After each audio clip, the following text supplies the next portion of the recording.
아멘. 오늘 본문에 의지해서 부부에 대한 권면의 말씀을 좀 상고하는 시간을 갖도록 하겠습니다. 사도 베드로가 흩어진 그래서 각처에서 신앙생활하고 있는 하나님의 백성들을 권면한 내용이 베드로서인데 거기 이제 사랑하는 자들아 이렇게 시작이 되고 그 다음에 사환들아 이렇게 시작이 되고 오늘 본문은 아내들이여 아내들아 이렇게 시작되고 7절은 남편들아 이렇게 시작이 됩니다.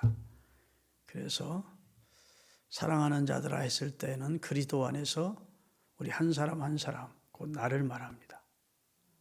할렐루야. 나는 국가라는 범주 안에서 나는 국민이니까 국가의 권세에 복종하라는 것입니다. 그 다음에 사환이 있습니다. 가정이나 일터에 가면 그 밑에서 일하는 노동자나 그 다음에 집에서 그 집을 도와주는 종들이 있습니다. 그 사람들은 주인의 명령에 순종을 해라. 이렇게 말씀하고 있습니다. 그리스도인 된 하나님의 자녀를 향해서 주시는 말씀입니다. 왜냐하면 하나님의 자녀가 되어서 어떤 공동체나 조직 안에 트러블 메이커가 되면 안 되고 순종하라는 겁니다. 할렐루야. 그런데 가정이라는 공동체 안에서는 아내는 그 남편에게 순종하고 남편은 아내를 지식을 따라서 존중히 여기고 사랑하고 귀히 여기라. 이러면서 부부 곧 가정이라는 것은 부부에서 출발하잖아요. 부부에서 출발해서 자녀가 생기고 그 다음에 또 손주들이 생기고 이러면서 가계가 이루어지는 것이죠. 부부의 출발은 가정의 출발은 언제나 부부입니다. 그래서 하나님이 아담을 짓고 홀로 있는 것을 안타깝게 보시고 깊이 잠들게 한 다음 그의 갈빗대를 취하여 또 하나의 인간을 만드셨죠. 아담과는 상관없는 존재로 별개로 만들지 않고 아담을 깊이 잠들게 하신 다음 아담의 중앙에 있는 갈빗대를 취해서 만듦으로 아담과 연계된 존재로 만든 겁니다. 그래서 부부는 사실은 한 몸이었는데 둘로 나누어져 있는 존재다 이렇게 생각하는 게 좋습니다. 또 성경에도 보면 이제는 둘이 아니요 하나이니 하나님이 짝지어 주신 거 사람이 나눌 수 없다 이렇게 하시면서 둘이 아니고 하나라고 부부 일신의 원리를 말씀해 주고 있고 그 다음에 마음도 같은 동심의 마음을 가지고 살아야 될 것을 말씀해 주고 있습니다. 그래서 나라고 하는 하나님의 사랑받는 자들아 형제들아 사랑을 받는 자들아 이래놓고 우리가 이제 나를 중심으로 해서 국가라는 공동체 안에서 내 위치가 있고 그러면 국가 권력에 순종하고 의무를 다하고 세금도 잘 내고 이러라. 그 다음에 내가 어느 직장이든지 사업체든지 그래서 종의 입장이 됐을 때는 상 위에 있는 사람들에게 순복해라. 그래 놓고 가정에서는 또 가정의 의계 질서도 정해주면서 부부가 서로 간의 책임과 의무를 어떻게 감당해야 되는지를 말씀해 주고 있는 내용이 오늘 본문이라고 할 수 있어요. 여러분 이 세상에서 가장 가까운 존재가 부부입니다. 나는 내 새끼가 더 이뻐요. 웃기지 마세요. 부부가 제일이야. 아멘. 동의 안 하시네. 물론 부부는 헤어지면 남이라 해서 무촌이라고 하지만 사실은 자식도 소중하죠. 생명을 준 애들이 얼마나 귀합니까?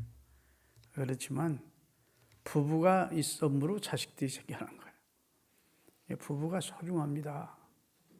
함께 한 입을 덮고 한솥밥밥 먹고 서로 스치기만 해도 인연이라는데 평생을 함께하는 부부가 얼마나 서로 소중히 여기고 아껴주고 배려하고 이런 마음 가지고 살아야 돼요. 할렐루야. 근데 오늘 본문이 이 베드로서가 기록될 당시의 상황은 여자의 지위가 무시가 되고 한 인격체로서 존중받지 못하던 시대였습니다. 여성은 수에 치지도 않는 시대가 있었어요. 구약 시대에도 여성은 수에 치지를 않았습니다. 이 시대가 그랬어요. 베드로가 이 성경을 기록될 때만 하더라도 여자의 인권은 상당히 무시를 당했고 한 인격체로 존중해주는 입장이 아니었고 가장인 남자에게 속한 소유물로 이렇게 생각을 하는 입장이었어요. 베드로가 이 성경을 쓸 때에는 대부분의 기독교 여성들이 이교도 남자와 결혼을 한 상태입니다. 그래서 같은 신앙을 가지고 같은 예배자로 하나님을 예배하는 부분은 아주 극히 적었었고 믿지 않는 이방인과 결혼을 했거나 또 믿지 않는 다른 종교를 가진 사람들과 이제 결혼을 한 그런 상태예요. 그래서 로마 시대 때 이혼이 빈번했고 특별히 로마 사람들과 이방 여인들과 결혼하면 뭐 헌신짝처럼 그 부인들을 버리는 입장이었다고 그래요. 그런 입장에서 남편된 남자들이 부인된 여자를 무시하고 그리고 핍박하고 폭행하고 그런 상황 속에서 먼저 그리스도인 된 아내가 신앙을 지키는 입장입니다. 쉬울까요? 어려울까요? 어렵죠. 저도 어렸을 적 우리 시골 교회 옆에 보면 남편이 믿지 않는 그런 입장에서 부인들이 교회를 다니면서 많은 핍박받는 걸 보았습니다. 매도 맞고 남편들한테. 또 딸이 교회를 나가면 막 딸 머리끄댕이를 잡고 막 그냥 막 질질 끌고 다니는 아버지도 있었고, 그러면서 여하튼 믿지 않는 남편, 가장인 남편이 믿지 않고 부인이 먼저 신앙생활을 시작하는 가정들이 대부분인데 그렇게 되면 핍박이 거세지요. 특별히 이제 우리나라는 제사라고 하는 것을 생명처럼 지키겠습니다. 제사를 드리지 않으면 그건 자식의 도리를 못하는 것이고 대한민국 사람 남자도 아닌 거예요. 이 성경이 기록될 때에는 그 당시는 또 나름대로 그들이 남자로서 가지는 가치관들이 있었습니다. 근데 기독교는 그것을 인정하지 않거든요. 그러니까 엄청난 핍박이나 폭행을 당하는 입장에서 부인에게 싸워라, 맞서 싸워라 뭐 하지 않습니다. 순종하래요. 그래도 순종해라. 믿지 않는 네 남편이 뭐라 하든 그냥 순종해라. 그 이유는 두 가지입니다. 첫째는 네가 하나님을 경외하는 것을 네 남편이 보고 있다. 하나님을 두려워하는 신앙을 갖고 있는 것을 은연중에 보고 있다는 겁니다. 자기 아내가 하나님이 진짜 계신가 보네 하더라. 그 다음에 정결한 행실을 봄이라는 거예요. 그 당시 로마 여인들은 뭐 엄청나게 성적으로 문란한 삶을 살았습니다. 여성들도 대부분 술을 먹고 그냥 난잡한 삶을 귀족들이 살았거든요. 오직하면 그 콘스탄틴 황제 때 기독교로 로마가 국교 선언을 했는데 313년의 주 그때 기독교인이 전체 인구의 9%밖에 안 됐다고 그래요. 그런데 국교가 선언했습니다. 그 이유는 신실한 기독교 여성들이 자기 몸을 더럽히지 않고 순결을 지켜가는 걸 알았기 때문에 로마의 귀족들, 왕족들이 부인 막 달고 다른 여자 막 그냥 온갖 남자에게 막 몸준 여자 그런 여자와 결혼을 하면 뭐 우생학적으로 기형아 날 가능성도 있고 문제가 많으니까 결혼만은 기독교 여성들은 깨끗하게 그 몸을 지킨다더라 이렇게 해서 기독교 여성들하고 했다는 거예요. 교회사에 나오는 얘기입니다. 기독교 여성들이 애를 낳으면 어떻게 기를까요? 하나님 앞에 기도하면서 예수 그리스도를 믿는 신앙심을 넣어주는 것이죠. 그래서 빌립보서에도 보면 가이사의 집에 있는 성도들에게 문안하라 했는데, 가이사 집이라는 건 당시 로마 궁궐입니다. 황제가 사는 궁궐에 당시도 기독교인들이 쏙쏙 숨어 있었다는 거예요. 기독교인들이 그렇게 핍박을 받고 순교를 당하는 입장에서도 은밀하게 가이사 집에 로마 궁궐에서 예수 믿는 사람들이 많았다는 겁니다. 그래서 사도 바울이 편지를 하면서 가이사의 집에 있는 성도들에게 문안하느니라 이렇게 해서, 가이사라는 것은 로마 황제를 말하거든요. 그러니까 정결한 행실을 보면서 왕족과 귀족과 당시 사회 지도 계급들이 기독교 여성을 아내로 맞은 겁니다. 며느리로 맞고. 그러면 예수 그리스도를 믿는 신앙을 생명처럼 지키는 기독교 여성들이 자식을 낳으면 그 자식을 신앙으로 키우는 것이죠. 남편을 왜 기도하고 설득하고 그래서 남편도 기독교인 만들고, 그리고 코바디스라는 영화를 봐도 그렇게 기독교를 박해하던 그 장군도 결국은 그 기독교 여성 하나의 가마를 받고 예수 그리스도를 주로 영접하는 그런 내용이 나오지 않습니까? 그러니까 당시 9%밖에 예수 믿는 사람이 없었지만 국교로 선언할 수 있었던 것은 당시 로마의 지도 계급들이 많이 기독교인이 됐다는 겁니다. 그 원인이 어디서부터 출발했느냐? 정결한 삶을 사는 기독교 여성들을 주변에서 본 것이죠. 저 사람들은 몸을 함부로 굴리지 않아. 저 사람들은 아무 남자와 놀아나지 않아. 저 사람들은 술로 먹고 여성들이 방탕하고 하는 삶을 살지 않아. 몸을 순결하게 지키고 고고히 지키고 절대로 남자와 동침한 적이 없는 순수한 여자들이야. 그러니까 오늘 본문에도 베드로가 기독교 여성들에게 말합니다. 여호와를 경외하는 신앙심을 네 남편이 유심히 보고 있다는 걸 잊지 마라. 하나님을 두려워하는 마음으로 여호와를 경외하는 신앙심을 가지고 있는 너를 보면서 진짜 하나님이 살아계신가? 이렇게 하면서 퀘션 마크를 가지다가 믿음을 갖게 되는 계기가 되고, 네가 언체 깨끗하게 정결한 행실을 사는 모습을 보고 내 남편이 주님 앞으로 돌아오게 된다. 그러니까 남편과 맞서 싸우지 말고 순종하되 여호와를 경외하는 신앙과 정결한 행실을 네 남편에게 보여주라 말입니다. 다시 한번 본문 1절부터 읽겠습니다. 아내들아 이와 같이 남편에게 순종하라. 이는 혹 말씀을 순종치 않는 자가 누구요? 남편을 말합니다. 불신 남편이라도 그 말이에요. 말로 말미암지 않고 예수 믿으세요 여보 교회 나갑시다 이렇게 말하지 않아도 그 아내의 행실로 말미암아 구원을 받게 하려 함이니, 아내를 지켜보면서 같이 살면서 아내의 행실을 아무리 안 볼 수 없잖아요.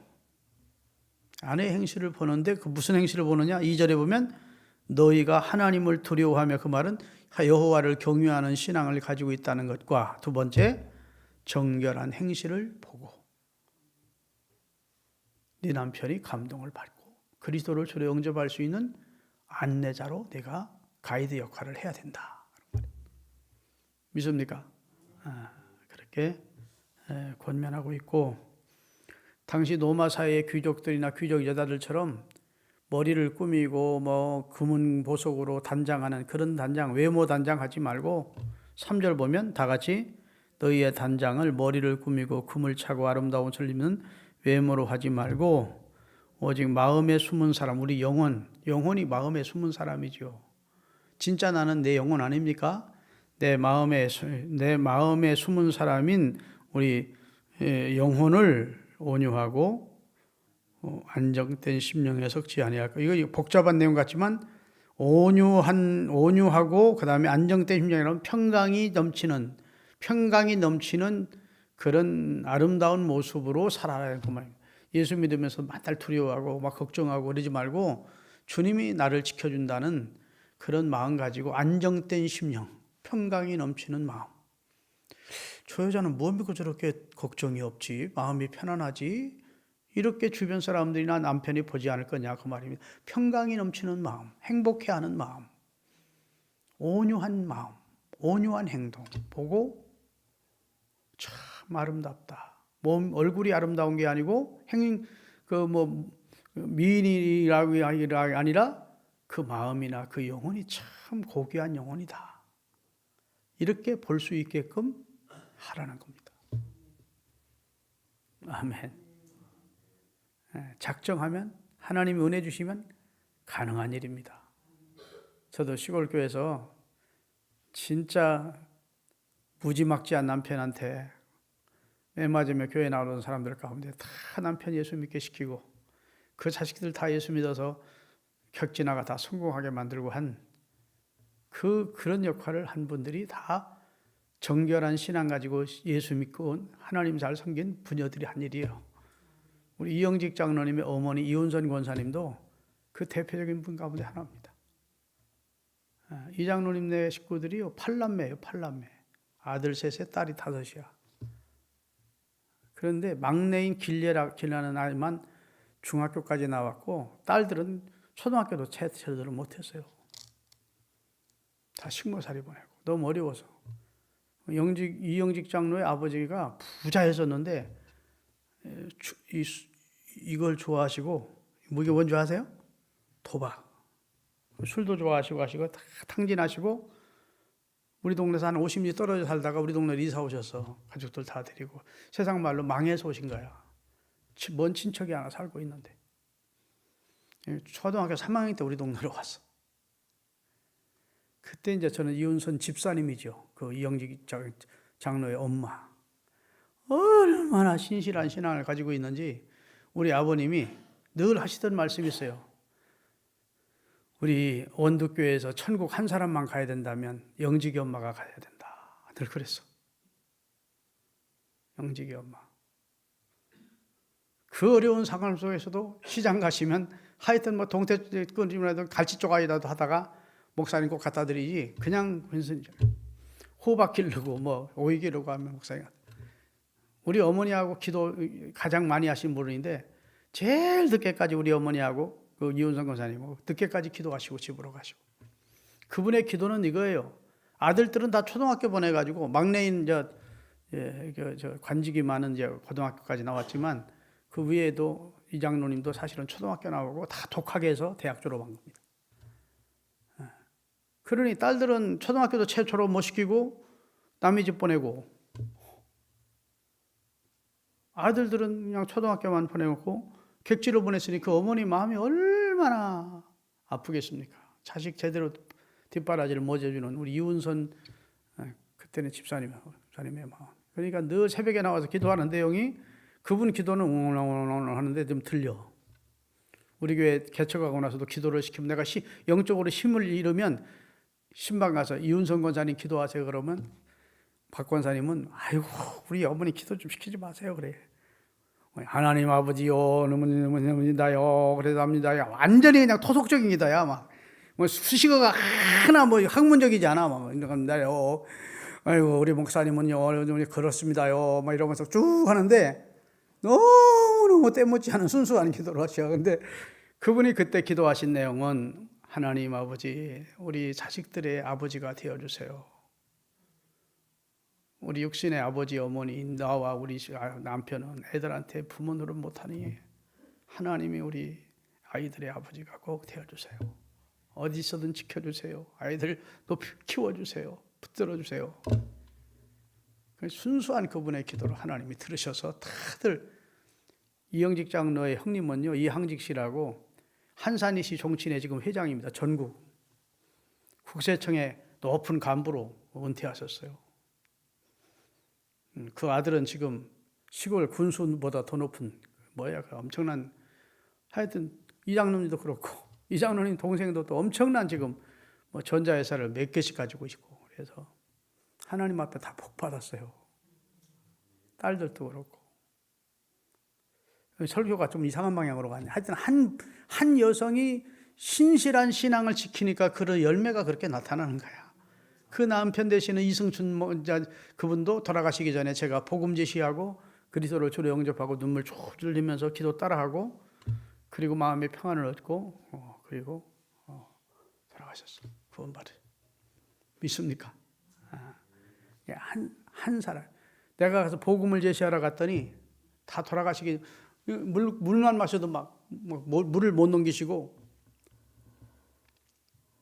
가위 눌려가지고 막 이러고 깨신다고 그래. 그래서 우리 어머님이 내가 충남 홍성에서 지금부터 한 41년 전인가 2년 전인가 하여튼 충남서 목회할 때인데 이 영직이 아버지 곧 돌아가시 생겼는데 너 와서 마지막 문병을 해야 되겠다 그래요. 그래서 제가 홍성서 목회할 때인데 그때 처음 목회 나가서 알았습니다. 홍성서 서천은 그래도 한 100여리 가까이 한 7, 80리 돼요. 예, 그래가지고 갔어. 그랬더니 진짜 이 어른이 니아가에 실려가지고 교회를 몇 주를 나가신 거야. 타의에 의해서. 그러다가 병이 더 중해져가지고 이제 교회도 못 나가시고 막 가위 눌려가지고 막 뼈와 살이 막 붙어가지고 피골이 상접한 상태로 있어요. 아버님 저 아시겠냐고 이렇게 돈을 뜨셔. 제 철중이라고. 영직이 친구 철중이라고 한다. 그래서 앉아가지고 내가 2시간 동안 복음을 제시했어요. 아버님 예수 믿고 천국 가셔야 됩니다. 지금 이 순간이라도 예수 믿으면 천국 갑니다. 그랬더니 고개를 이렇게 저으셔. 안 믿겠다 소리인 줄 알았어 나는. 거부하는 소리인 줄 알았더니 이훈선 권사님이 자기 같은 죄인이 어떻게 천국 갈 수 있느냐고 그러는 뜻이라는 거예요. 그렇게 아들 애비 노릇도 못했고 남편 노릇도 못했고 이런 나 같은 사람이 어떻게 천국 갈 수 있느냐 그런 권사님 얘기하면 나 같은 죄인이 어떻게 천국 가느냐고 그 뜻이라고 그래요. 그러니 소망이 있잖아. 그래서 내가 한편 강도 예수 십자가에 달린 한편 강도도 구원받았습니다. 기독교는 도덕으로 윤리로 구원받는 게 아니고요.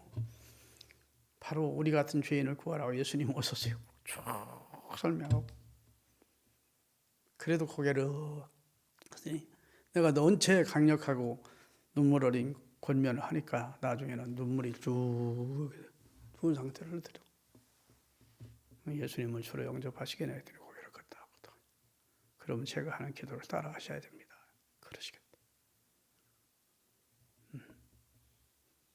그래서 제가 예수 그리스도를 영접하는 기도를 하게 하시고 기도해드리고 찬송한 다음에 왔어요. 저는 그리고 3일 만에 돌아가셨는데 이훈성 권사님 우리 어머님한테 신기한 일이야. 김철중 전사가 다녀가고 나서 물도 드시고 미움도 드시고 잠도 편하게 잔다는 거예요. 눈만 감으면 막 가위 눌려가지고 막 며칠째 막 이러던 분이 편안하게 운명하셨다. 나는 구원받은 줄 믿어. 하나님 우리 이 권사님의 그 평생의 소원 기도를 마지막이라도 응답해 주셨구나. 뭔 얘기를 하나. 하여튼 하늘의 미랄이 땅에 떨어지면 많은 열매를 맺는 거예요. 무엇이든지 희생을 통해서 열매가 나타나지 희생 없는 열매는 있을 수 없어요. 고난이 없는 부활도 없고. 할렐루야.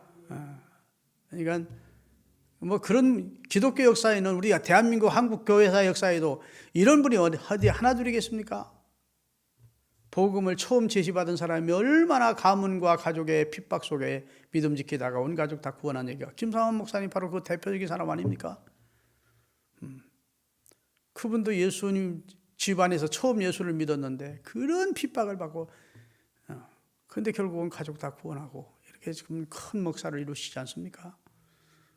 믿음이라고 하는 것은 겨자씨만큼 시작돼도 작아도 거기에 생명이 있기 때문에 그런 놀라운 역사가 일어나는 거예요. 할렐루야. 사랑하는 여러분, 특별히 여성 여러분, 여러분이 믿음 생활 잘하는 것을 주변 사람들에게 보이시면 여러분의 행실을 통해서 많은 사람이 주께로 돌아옵니다. 우리 남자들도 마찬가지고 우리 행실을 봄이라 이렇게 되어 있어요. 2절을 다시 봅니다. 너희의 두려워하며 먹고 사는 문제 때문에 두려운 건 아니고 영적인 두려움, 거룩한 두려움 말합니다. 경외심을 가진 하나님이 계시다고 하는 것에서 오는 영적인 두려움 그리고 정결한 행실을 봄이라. 내 주변에서 나를 본다고요. 그리고 저 사람들은 외모보다 마음이 아름답다라고 본다고요. 외모 단장보다 마음을 단장하라는 겁니다. 믿습니까? 그러면서 사라를 예를 듭니다. 사라는 아브라함을 항상 주라고 불렀다.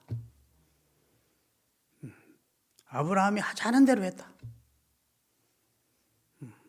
그러면서 한 번도 아브라함을 거역하거나 아브라함을 향하여 대칭적이고 대립적인 입장에 있지를 않았다. 사라라는 아브라함의 아내는. 사라가 우리 모든 믿는 여성들의 어머니다. 이렇게 말씀을 하고 있습니다. 믿습니까? 그리고 나서 이제는 남편들아 이렇게 하는데, 이 아내들아는 6절 말씀해놓고 남편들아는 1절 말씀하니까 하나님도 남녀 차별하나 이렇게 생각하면 안 돼요. 한 절이지만 이게 내용이 아주 6절보다 더 깊은 내용입니다. 남편들아 이와 같이 지식을 따라 너희 아내와 동거하고, 여기 지식을 따라는 말은 영어 공부하고 수학 공부하고 네 아내와 동거하라는 말이 아니고 여자를 잘 알라는 겁니다. 내 아내의 입장을 잘 이해하고 여자도 한 인격체로 존경하고 성경적 입장에서 여자를, 아내를 지식을 따라서 아내가 어떤 존재인지를 알아야 된다는 겁니다. 아멘. 네 소유물이 아니라는 거예요. 하나님이 너를 온전케 하기 위해서, 너를 행복하기 위해서 짝지어준 아내라는 겁니다. 여러분, 하나님이 아담 홀로 있는 거 보시고 너무 안타깝게 여서 하와를 지어 짝지어 주셨잖아요. 그리고 그렇게 좋아하셨잖아요. 그리고 이는 내 살 중에 살이고 내 뼈 중에 뼈라고 한 인격체로서 저들이 그렇게 시작됐다고요. 아무리 타락한 이후라도 그 원리는 변함이 없는 거예요. 그렇기 때문에 남편 입장에서 아내를 무시하거나 함부로 대하는 것은 아주 건물상식한 짓입니다. 아내를 존중히 여겨야 돼요. 성경적 지식을 따라 아내를 대하라는 거예요. 할렐루야. 인격체로. 그리고 나와 한 몸이 소중한 내 가장 사랑하고 내가 아껴야 될 사람으로 그렇게 여기라는 것이죠. 이해되십니까? 지식을 따라 너희 아내와 동거하고 그 아내는 더 연약한 그릇이요. 남자도 여자도 그릇이라고 비유한다면 깨지기 쉬운 부인은, 아내는, 여성은 더 연약한 그릇이다. 상처 잘 받는다. 작은 말로도 잠깐 무시하는 말, 함부로 하는 말이 평생 지워지지 않는 아내에게 상처로 남을 수 있다. 그걸 잊지 말라는 겁니다. 연약한 그릇인 줄 알라는 말이에요. 나는 그 정도 얘기 들어가지면 아무 것도 없는데, 근데 그렇지, 아내는 그렇지 않다는 겁니다. 나는 무심코 던진 말인데요, 아내는 그렇지 않습니다. 그러니까 연약한 그릇인 줄 알고 나와 똑같은 입장이라고 생각하지 말고 내 아내는 언제든지 깨질 수 있는, 상처받을 수 있는 약한 그릇이다 라고 생각하고 배려해서 여성의 입장을 알고 지식적으로 알고 말하고 행동해라, 이런 말씀입니다. 긍정하시면 아멘. 그 다음에 생명의 은혜의 유업을 함께 받을 자로 알라. 너와 함께 천국에 갈 자로 알고, 생명의 유업을 천국까지 함께 가서 받아 누릴 자인데 내게 가장 소중한 자로 알라는 겁니다. 그래서 아주 다 같이 귀히 여기라. 좀 따라 좀 하세요. 남자분들 다 귀히 여기라. 아내를 귀히 여기자. 아내를 귀히 여기라. 여러분, 아내 입장에서 남편이 자신에게 뭘 해주기를 원할까요? 금반지 사주고 진주 목걸이 사주고, 그런데 말은 함부로 탁탁 하고 상처 주는 말하고 무시하고 옳지 않습니다. 그러면 안 되고 귀히 여기고 부인을 배려하는 마음을 가질 때 부인은 행복하는 거예요. 내가 언젠가 얘기했잖아요. 동창들 모인데 여자 동창이 갔는데 막 신랑이 돈 버는 얘기, 몇 층에 2층짜리 저택에 사는 얘기, 애들 공부 잘한다는 얘기, 막 동창들을 만나면 자랑하잖아요. 기죽기 싫어서 더. 근데 초라하게 생긴 동창 하나가 아무렇지도 않고 있어요. 그러니까 동창들이 너는 뭐 할 말 없냐 했더니 나는 뭐 너들처럼 좋은 집에 살도 좋은 자자강도 없고 그런 것은 자랑할 게 없어. 그럼 뭐 자랑할 거 있을 거 아니야. 우리 남편이 나를 참 아껴줘. 그랬더니 부럽다. 그러더래. 누가 이긴 거요?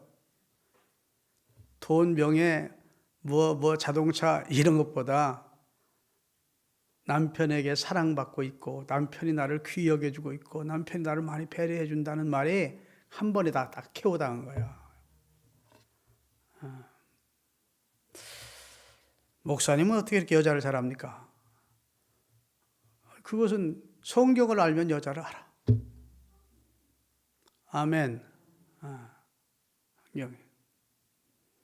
여러분 귀히 여기십시다. 아내를 귀히 여기래.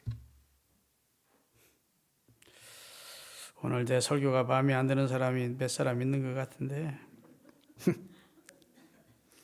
지식을 따라 아내를 대하고 온유함으로 아내를 대하고 육체적으로 연약한 존재, 마음으로도 남자보다는 더 연약한 유리그릇 같은 존재인 줄 알고 함부로 대하지 마시고 소중히 대하시고 귀히 여기시는 은혜가 있기를 주의 이름으로 축원합니다. 시편 34편 13절서부터 17절까지 내 혀를 악에서 금하며 내 입술을 거짓말에서 금할지어다. 그 다음에 악을 버리고 선을 향하며 화평을 찾아 따를지어다. 여호와의 눈은 의인을 향하시고 그의 귀는 그의 부르짖음에 기울이시는도다. 여호와의 얼굴은 악을 행하는 자를 향하사 그들의 자취를 땅에서 끊으려 하시는도다.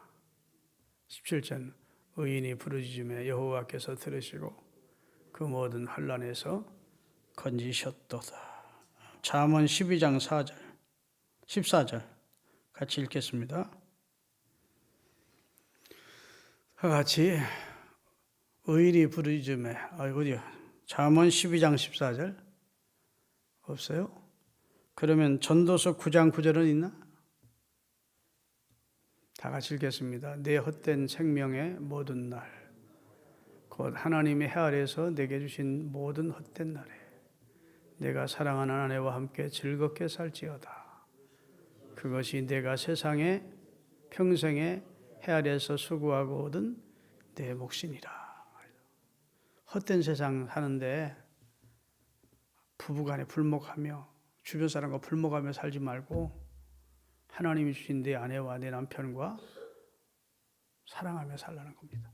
그것이 하나님 앞에 복되게 사는 것이고 그것이 분복이라고 우리에게 말씀해 주신 줄로 믿습니다. 할렐루야. 여러분 결혼을 왜 합니까? 행복해지려고 하시죠. 결혼해서 행복했습니까? 요즘 젊은이들이요 결혼 안 하는데 결혼해서 사는 우리 부모님들 보니까 별로 행복한 것 같지 않아서 난 평생 혼자 살겠다 이러는 젊은이들이 많이 있대요. 사실은 결혼은 행복하려고 하는 게 아니고 우리 기독교인의 입장에서는 두 가지를 위해 사는 겁니다. 하나님께서 가정을 이루어 주시고 생육하고 번성하고 땅에 충만하고 땅을 다스리고 정복하라고. 그래서 하나님이 왕 되시는 하나님이 주권자 되시는 가정을 이루어 번성하는 복을 누리려고 가정을 이루는 겁니다. 할렐루야. 요즘 이제 사유리치라고 하는 여성이 일본 여성이 어느 남자인지도 모르는 남자의 정액을 받아서 임신을 해서 아이를 낳았어요. 그리고 그 아이를 키웁니다. 아이가 이쁘고 그게 이제 우리나라 방송에도 나오고 그랬어요. 그러니까 남자와 관계도 안 했고 어느 남자인지도 몰라. 이 자식이 어느 남자의 자식인지도 몰라. 그냥 정액은행에서 정액을 받아서 자기 속에 이제 착상을 시켜서 아기를 한 거야. 그리고 그 아이를 태어났으니까 지금 이뻐하는 거야. 그 모습이 방송으로 나와. 이걸 가지고 지금 우리 기독교 쪽에서는 그 방송 금지하라고 청와대에다 신청을 했어요. 그건 아직도 가치관이 정립되지 않은 이런 젊은 아이들, 그 다음에 초등학생, 중학생, 고등학생들 볼 때는 저렇게 살아도 되네 하고 결혼하지 않고 누군지도 모르는 남자에 정액받아가지고 애 낳고 애완용 기르듯이 그러면서 가정이라고 할 수 있느냐? 그건 정상적인 가정이 아니다. 그건 성경에서 말하는 가정이 아니고 그런 가정이 이 세상에 많아지면 큰일 난다. 그런 방송은 내보내지 말아달라는 입장이고 일부 한쪽에서는 무슨 소리냐? 행복하면 되는 것이지. 가정이라는 규범을 누가 정했느냐? 그것도 가정이다. 모든 사람은 다 평등법 안에 들어가야 된다. 별걸 나가지고 시비하지 마라. 남자라는 것도 여자라는 것도 요즘은 개념이 없습니다. 남자가 성전 안에서 여장이 되기도 하고 여자가 성전에 남자가 되는 세상이에요. 남자라고 또 뭐 떠들 것도 없고 여자라고 기죽을 것도 없다. 남자 여자도 개념도 없어지는 세상이에요. 요즘 정말 엉망진창이 돼가는데 여러분 성경적 가치관과 윤리관을 가지지 않으면 우리가 진짜 흘러 떠내려가는 겁니다. 아멘. 따라합시다. 성경적 가치관과 윤리관을 정립하자. 성경이 말하는 대로 해야 돼요. 성경의 기준이야. 캐논이라고 해요. 성경을 캐논이라고 하려고 그러는데 캐논이라는 것은 줄자, 자막대기란 말입니다. 성경을 벗어나면 죄예요. 믿으십니까? 그런 게 어떻게 그런 게 있을 수 있습니까?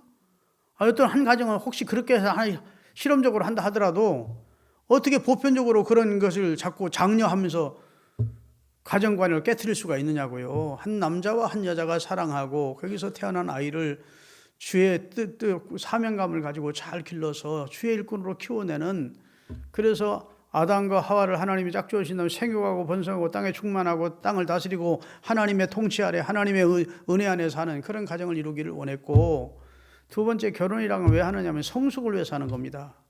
여러분 결혼하지 않으면 40살이 돼도 50살이 돼도 아무것도 몰라. 지식적으로는 많이 알아도 결혼을 해야 어른이 돼요. 사랑도 알고 희생도 알고 책임도 알고 의무도 알고, 아이를 내가 자식을 키우려니까 의무도 해야 되겠다, 책임감도 있고, 그 다음에 아이를 위해서 희생하는 희생도 알게 되고, 부모님이 날 얼마나 이런 사랑으로 키우는지도 알게 되고, 사람이 바짝 결혼하게 되면, 그리고 아이를 낳게 되면 한 단계 성숙을 해버린다니까. 그런데 결혼을 하지 않고 책임 없이 하는 사람은 자기 혼자밖에 모르지. 결혼이라고 하는 것이 하나님께서 결혼을 귀하게 여기셨고 짝지어 주신다면 보시기에 심히 좋아하셨다고요. 그래서 하나님이 기뻐하는 가정을 만들어 번성해지는 것, 그게 하나님이 우리에게 결혼을 명하신 이유고, 그다음에 결혼을 통해 성숙해져서 하나님의 마음도 알고 하나님의 희생도 알고 서로 간의 희생과 책임을 알고 사람다운 사람이 되어야 돼요. 사람 인자가 이렇게 서로 받쳐줘야 인자가 서듯이 남자가 여자가 하나 이렇게 서로 돕는 관계가 돼야 인간이 이 땅에서 서로 참 한 인간으로서의 가치와 가정으로서의 그 공동체의 가치를 누리면서 행복을 누리면서 보람도 누리면서 책임감도 느끼면서 그러면서 살 수 있는 겁니다. 그래서 부부라고 하는 부부 공동체와 부부를 통해서 형성된 가정 공동체가 얼마나 소중한지를 알아야 돼. 그래서 하나님께서 세우신 가정 공동체와 하나님께서 세우신 자기 핏값으로 세우신 교회 공동체가 이 세상에서 가장 귀한 공동체야. 아멘. 여러분 다 여러분 결혼이라고 하는 건 사랑만 여러분 사랑이라는 게 뭡니까? 아니 목사님 사랑했으니까 결혼한 거 아닙니까? 이러는데 그렇지 않습니다. 사랑은 감정이에요. 감정. 좋은 감정이죠. 내가 저 남자를 만났더니 저 여자를 만나면 그렇게 마음이 설레. 너무 행복해. 오래 같이 있고 싶어. 자존감을 느껴. 내가 사람으로서 자존감도 느껴. 너무 좋아. 그래 같이 살고 싶어. 그래서 결혼을 했다. 그 감정이 며칠 갈까요? 여러분 이게 생체학자들이 사람의 사랑하는 감정을 통해서 호르몬 연구를 했더니 사람이 사랑할 때, 좋은 관계에 좋은 황홀감을 느낄 때 나오는 엔돌핀이 가장 강력한 엔돌핀이 도파민이라는 것이랍니다. 도파민. 그건 너무 좋은 거예요. 근데 인체학적으로 이 도파민이 대부분 6개월 미만으로 끝난다는 겁니다. 아주 특이하게 오래간 사람이 한 1년 정도 가면 이 도파민이 그 사람에 대해서 너무 황홀했던 마음이 다 식어버리는 거야. 그럼 어떻게 결혼관계를 유지하겠습니까? 사랑이 식었는데 또 다른 대상을 보니까 또 마음이 설레. 아이고 막 마음이 뿌듯하고 막 좌절감이 느껴져. 저 사람은 항상 같이 있고 싶어. 그러면 또 그 사람을 선택할 겁니까? 그건 사랑이 아니야. 사랑이라고 하는 것은 고린도전서 13장 4절부터 정확히 나와요. 사랑은 오래 참고 이렇게 나와요. 사랑은 의지적인 행동이래요. 진짜 부부가 만났으면 항상 좋은 감정만 있는 게 아니야. 의지적인 행위로 나타나야 돼요. 참는 겁니다. 내가 이 여성을, 이 남자를 사랑했고 너무 좋았으니까 이제는 내 의무를, 아내로서 내 남편의 의무를 다 해야지 하는 마음으로 오래 참고 온유하고 시기하지 않고 자랑하지 않고 아내나 남편 앞에 교만 떨지 않고 배려하고 뭐 이렇게 계속 나오고 5절 띄우세요. 이게 진짜 사랑의 정의라는 거예요. 사랑이라는 건 어느 날 막 가슴이 막 두근두근한 마음, 그게 사랑이 아니고 그건 감정이고, 그 감정은 사랑의 시작일 수는 있습니다. 사랑의 시작이 돼서 결혼까지 갈 수는 있는데 그건 감정적인 것이고, 그래 마치 자동차를 시동을 거는 것과 같아서 사랑하는 마음, 막 좋은 감정, 이것은 결혼으로 가는 하나의 시동이 될 수 있지만 그 마음은 아까 얘기한 도파민이라는 것이 계속되지 않는다니까. 그래서 사람들이 권태기도 오는 것이고, 그다음에 꼴도 보기 싫은 것이고, 이렇게 되는 거예요. 그렇게 그건 이제 그다음부터는 감정의 변화가 이르면 그것은 진짜 사랑이 아니라는 겁니다. 진짜 사랑한다면 오래 참는 거예요. 아멘. 자기 무례히 그 사랑하는 대상 앞에 무례하게 행동하지 않고, 그다음에 자기의 유익을 구하지 않고 사랑하는 대상의 유익을 구해주고, 성내지 않고 악한 것을 생각지 않고, 그 다음에 불의를 기뻐하지 않고 진리와 함께 기뻐하고 모든 것을 참으며 모든 것을 믿으며 모든 것을 바라며 모든 것을 견디면서 그 관계를 유지해야 그게 사랑이고, 그런 결혼이, 그렇게 될 때 진정한 결혼이 성립이 되는 것이라는 거예요. 아멘 좀 하십시다. 감정 따라서 자꾸 변하면 그럼 평생 불륜만 저지르다 마는 것이죠. 사랑하는 여러분, 여러분과 저를 하나님께서 사랑하십니다. 그리고 우리를 자녀 삼아 주셨습니다. 근데 우리 자녀는 사실 하나님의 아들은 한 분밖에 없어요. 그리스도 예수밖에 하나님의 아들이 아닙니다. 여러분과 저는 입양된 자녀입니다. 따라합시다. 입양된 자녀. 에베소서 1장 4절부터 6절까지 읽겠습니다. 곧 창세전에 그리스도 안에서 우리를 택하사 우리로 사랑 안에서 그 앞에 거룩하고 흠이 없게 하시려고 그 기쁘신 뜻대로 예정하사 예수 그리스도로 말미암아 자기의 아들들이 되게 하실 거예요. 아들로 낳은 게 아니고 입양을 한 겁니다. 그리스도를 통해서, 그리스도라는 진짜 아들을 통해서 그의 희생을 통해 여러분과 저를 하나님 입양시켜 주셨어요. 자격은 똑같아. 유업을 이어받을 수 있어. 천국을 물려받을 수 있는 자격을 우리가 주신 겁니다. 우리는 입양된 자녀가 된 거예요. 믿습니까? 여러분, 아이를 입양시킬 때 진짜 사랑해서 입양시킬까요? 아니면 아이를 하나 더 키워야 되겠다는 마음, 그 다음에 호기심, 또 사회에 봉사해야 되겠다. 최 누구죠? 대통령 출마했다가 들어간 사람? 감사원장 했던 사람? 최재형. 그 양반이 자식이 있는데도 입양을 두 남매인가를 했다잖아요. 근데 입양한 사람들 얘기를 들어보니까 자기 낳은 자식이나 입양한 자식이나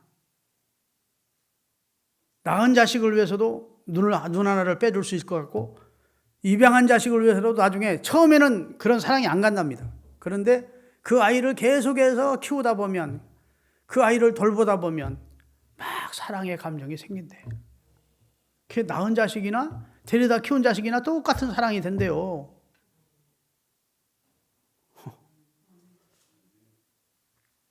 그래서 신장 하나라도 떼어달라면 떼어줄 수 있을 마음이 입양 자식에게도 생기는 거예요. 하나님이 저와 여러분을 입양했어요. 그리스도를 통해. 그리고 하나님의 나라를 유업으로 주세요.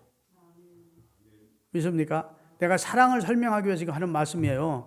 꼭 좋은 감정, 막 불타오르는 감정, 막 설레이는 감정만 사랑이라고 생각하지 마시고, 오래 참고, 서로 배려해주고, 성내지 않고, 무례 행치 않고, 교만하지 않고, 상대 앞에서 이렇게 그 사랑하는 대상을 위해서 관심 가지고 희생을 하다 보면 진짜 사랑이 되는 거예요. 여러분, 이제 감정적인 사랑 우리 하지 마시고 주님이 우리에게 가르쳐 주는 사랑장에 있는 대로 그런 사랑하면서 사시는 가족 공동체 그리고 교회 공동체를 이룰 수 있기를 바랍니다. 기도하겠습니다.